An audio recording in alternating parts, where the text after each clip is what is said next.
Lumalakas ba ang Brave 13 sa Senado?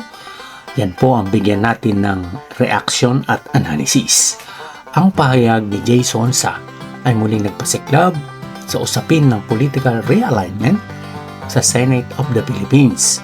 Bagamat walang direktang pinangalanan, malinaw na ang kanyang cryptic post ay naglalayong magbigay ng mensahe sa may mga senador na umano'y naghahanda ng lumipat ng suporta patungo sa kampo ni Alan Peter Cayetano at ang tinatawag na Brave 13. Bakit mahalaga ito? Sa politika ng Senado, mahalaga ang numero. Kapag lumakas ang majority block, mas nagiging kontrolado nila ang committee chairmanship, legislative agenda, budget deliberation at maging ang mga direksyon ng impeachment o malalaking investigasyon. Kung totoo ang sinasabing 2 o 3 lilipat, maaaring sinyalis ito na may mga senador na naniniwalang mas matatag na ang liderato ni Cayetano o nais lamang nilang manatili sa winning side para sa political survival. Sa kasaysayan ng Pilipinas, ang politika ay hindi na bago ang ganitong paglipat ng allegiance, lalo na kapag nararamdaman ng ilang politiko na lumalakas ang isang kampo. Pagbusisi sa mga parinig, ang pinaka-usap-usapan ay ang cryptic description ni Jay Sonsa. Ang sinabi niyang, yung isa, malaki ang galit. Yung isa, yamadista. At yung isa naman, nauntog. Yan ang sabi ni Jay Sonsa. Dito nagsisimula ang mas matinding espekulasyon online. Karaniwan sa mga ganitong estilo ng political commentary sa Pilipinas ang paggamit ng mga blind item para umiwas sa mga direktang akusasyon, panatilihin ang intriga at painitin ang diskurso sa social media. Ngunit mahalagang tandaan na hanggang ngayon wala pang opisyal na kumpirmasyon kung sino nga ba ang tinutukoy ng veteranong si Jay Sonsa.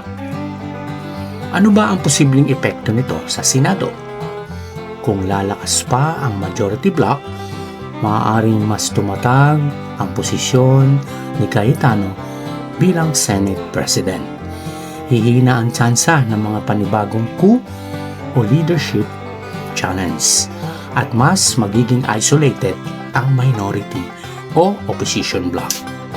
Kapag nangyari ito, posible ring magkaroon ng pagbabago sa committee leadership, priority bills at alliances para sa 2028 political positioning.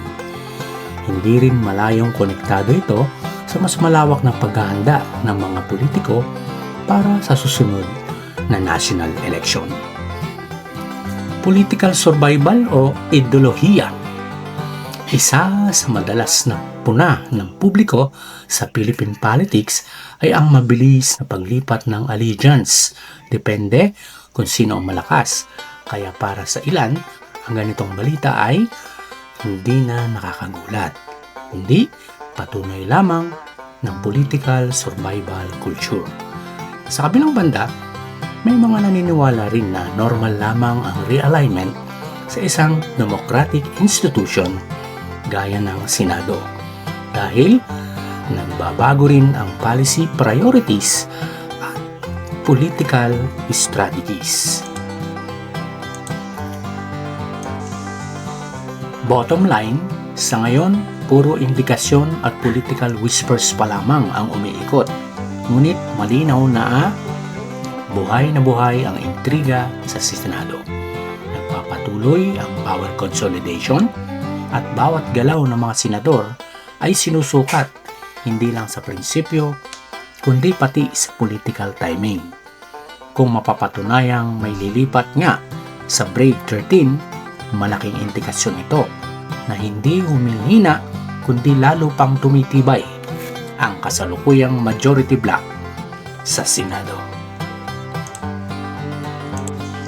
Pakinggan po natin si General Macanas sa kanyang YouTube channel, The Magandang General's araw mga Viewpoint. kaibigan. Bigyan natin ng reaction opinion itong post ni Mr. Jay Sonsa. Good news po ito. Sana magbilang anghel si Manong Jay Sonsa. Sabi niya, may lilipat na 2.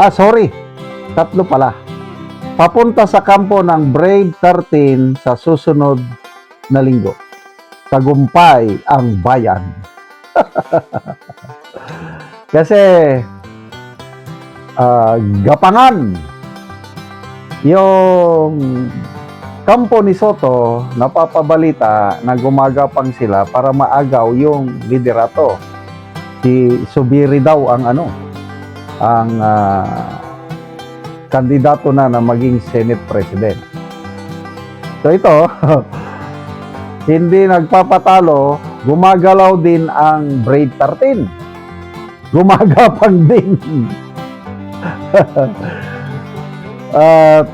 Ito na nga, 2 hanggang 3 ang posibleng sasama sa Brave 13 next week. So, it's either way around, let's pray for this Brave 13 na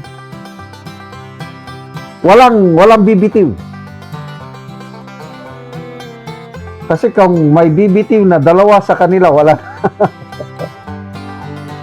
Yung siyam na minority ni Soto ngayon, sa tingin ko, madali nilang makuha yung 2 independent. Subiri and JBR Sito. Kaya kailangan pa nila ng 2 makuha sa Brave 13. But on the other way around, depende na sa gapangan, yung 2 independent, pwede ring makuha ng Brave 13. Kasi si JBR Sito, palagay ko, siya yung pang 14 eh.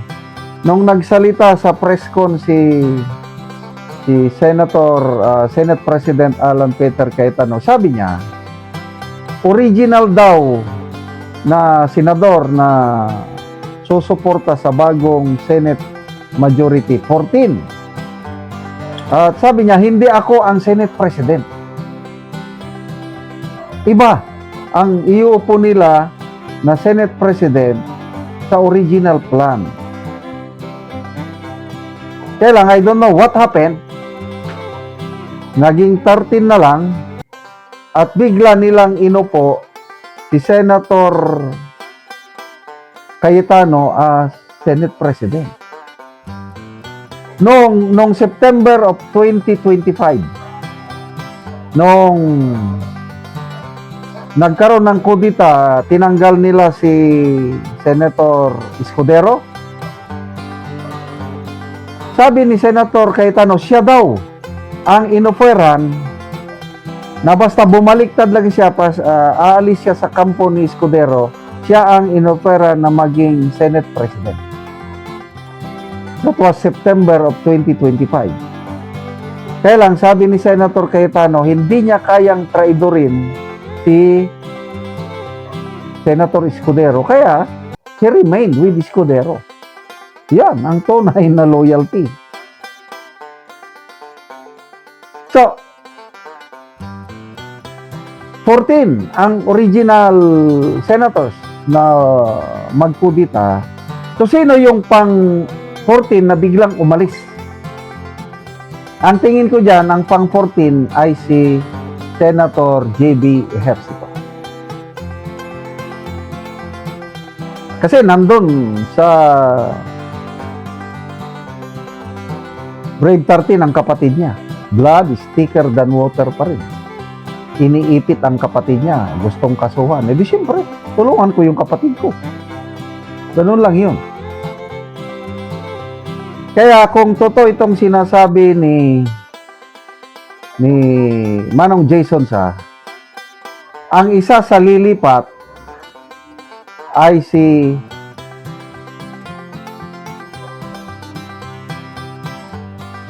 JBR Sito. Okay.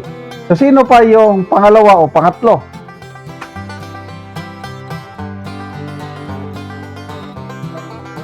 Pwedeng si Subiri, lang hindi masyadong sigurado. Pwede si Gatchalian. Kasi si Gatchalian, dating kasama sa majority noong si Senator Escudero pa ang presidente.